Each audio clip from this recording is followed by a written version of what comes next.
In this tutorial, I'll show you how to use the Outlook scheduling assistant to find a meeting time that works for everyone.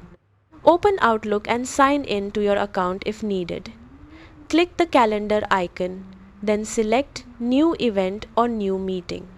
Add your meeting title and invite the attendees by entering their email addresses. Once you've added everyone, click Scheduling Assistant if you're using Classic Outlook. You'll see each attendee's availability, making it easy to find a time when everyone is free.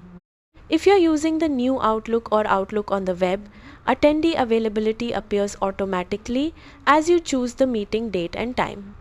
Any scheduling conflicts will be highlighted, allowing you to adjust the meeting to a suitable time.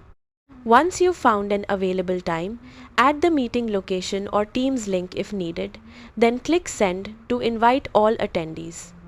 That's how to use the Outlook scheduling assistant to schedule meetings more efficiently. Thanks for watching.